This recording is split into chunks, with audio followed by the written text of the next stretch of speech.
Hi friends, I'm Danielle and I am here to talk to you about tips on child training. So my intent for this channel is to talk a lot about how-tos. To introduce myself a little further, I am a stay-at-home mom of 7 children. Yes, 7 children. I homeschool them. We live on a little bit of property in California. I do not pretend to be perfect, and I will not tell you that my children are perfect. However, I just have some experience. And if I can give you one idea or 2 ideas or no ideas, and you can just, hang out with me for a little while, then I will be satisfied. My goal for parenting is I want to enjoy it. I want to enjoy my kids. They are these amazing miracles that I have been given. They are gifts to me, and I have to be with them all the time. They are mine. I am raising them. So I want to love doing it. I want to enjoy them. I want them to enjoy me. I want us as a family to enjoy this really precious time that is passing. Now, in this moment, I want to enjoy it. But how? Let's talk about that. I want to give you 3 simple tips on training little ones. These might not seem like a lot, but I just want you to give it a little bit of thought, because my question is always, how can I make the transition from younger ages to older ages better? If you have 1 child or 25 children, you know that it is not easy being a mom. And my goal for being here is just to be an encouragement, and if I can, an inspiration to you guys who are working so hard to train up your children in the way that they should go. Okay, you're like, get to the point. I don't have time. I'm a mom. 3 things. First thing, don't rescue your little baby every time they cry. Meaning, they're whining, crying, they're crawling around the floor wondering, why am I here? Where are my friends? Where's my mom? They're not really sad. There's nothing wrong with them. They're just complaining. Don't sweep in and just, oh, is everything okay? Wait till they're happy. Okay, this might sound strange, and I don't want to get any flack for this. I don't mean withhold anything. I mean, go over there and engage with them a little bit until they're smiling, and then pick them up. They can't talk yet. So crying is the way they communicate a lot. I just teach them that we also communicate with laughter. We also communicate with happy noises. We also communicate with clapping. We communicate with just looking at each other. There are plenty of ways that you can help your baby at an early stage see that mommy will come even when you're not crying. We are tuned in to the crying. So yes, we will come definitely every time there's crying.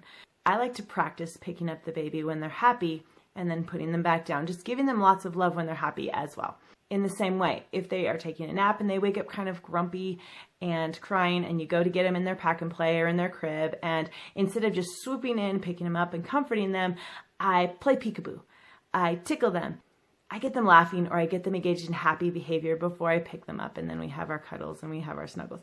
Think about, what are you creating as a habit in your kids because you respond to it? Number 2, simple thing, diaper changes. Don't let them roll over.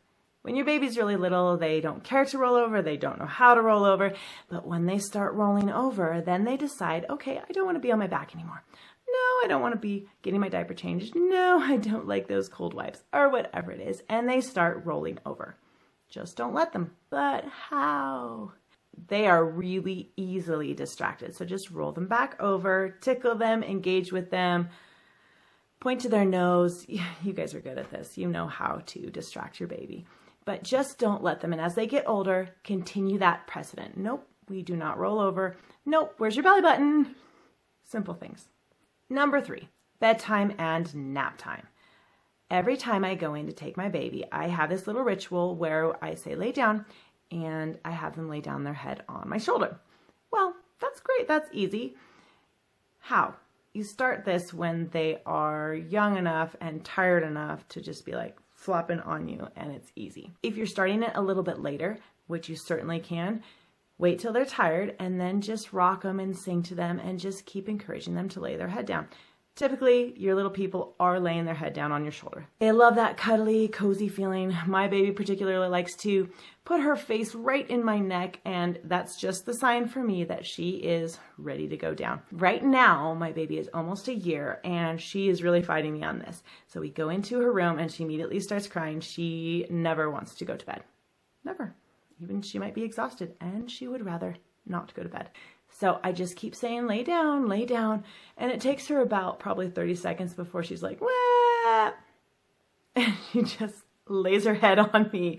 And then I know that she's ready. And then we sing her song. I sing the same song every night when they're going to bed. And I sing the same song when they're going down for their nap. So it creates this sense of, okay, I know it's coming.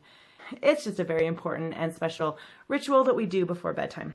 If none of these you feel like, I don't like those, no big deal. If you have things that you have loved doing with your little people, your little babies, please tell me. I love to get ideas. I love to get feedback. Just comment in the comment section and subscribe, because I think these younger ages is when we kind of pull our hair out a lot and say, okay, I can't do anything until they just get a little bit more emotionally developed and I'm able to reason with them. Well, there are actually a lot of things we can do, and those are the things I want to talk about.